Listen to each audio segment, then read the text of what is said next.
Your research question is the most important thing. And a lot of people think, oh, but I'm going to write about X, Y, and Z. But what that is a topic. And that's great. That's really exciting. But you can't actually write a PhD on a topic. You're trying to answer a question. And so that's one of the hardest things, actually, is to find out what question you're trying to answer. Just write for the bin. Write to throw it away.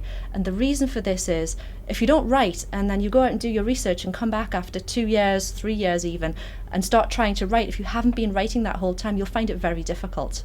If you've been writing that whole time, it's easy just to kind of keep going and ease into it. So my advice would be write every day and don't worry about what you're writing. Try and do something simple. Don't make it very broad, because I've done that. I've started with a very broad topic and then you start constricting it. Kind of relax in the first 6 months at least, and to not feel too scared about being, for your reading, being so amorphous in relation to the different directions it takes, because I think it's really important to kind of start with a really broad sense of where you might go with your research, to really use those first 6 months. Try to get some writing done every day. That would be one thing, because I realized how much, and one should enjoy oneself when one is a PhD student, but putting a little bit of work in every day would not hurt, especially towards the end. Make sure that you're owning your research, that it is essentially what you want to do, and that whoever is supervising you is supportive of that vision and whatever that goal is.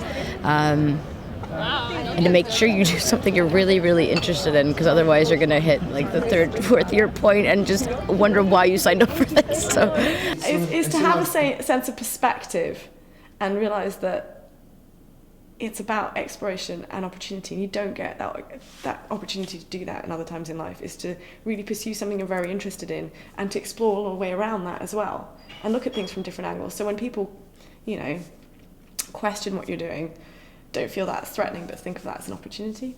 Well, I would encourage them to join any social event possible, and societies are a good tool to do that and to integrate yourself in the academic life. You need to take the lead of making the most out of supervision meetings and setting up agendas and asking directly what you want. It's not going to come to you on a plate. So I think the really important thing is to set up the dynamics of the supervision relationship from the outset. So I would go to all the trans skills courses at the start, which are there's courses about how to manage your relationship with your supervisors.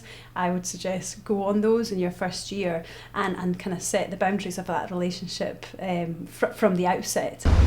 Spend a couple of days orientating yourself to the layout of the city. What's the wonderful thing about Edinburgh is that it's incredibly easy to navigate on foot, and I think that's quite a nice thing for an incoming student wanting to kind of get a sense of the city, just to try and walk around and get your bearings. And enjoy your time while you're doing your PhD. It's just not all hard work. Have a lot of fun. It's a beautiful city and you can walk almost everywhere. Enjoy it as much as possible. Just enjoy everything. Enjoy the theatre, the academics, making new friends, taking the architecture, visit the museums, go to the palace. Just take it all in and enjoy it. If you can, go and eat at the Kitchen. It's a Michelin-starred restaurant down in Leith. And usually, a student especially would never be able to afford it. But you can go for lunch.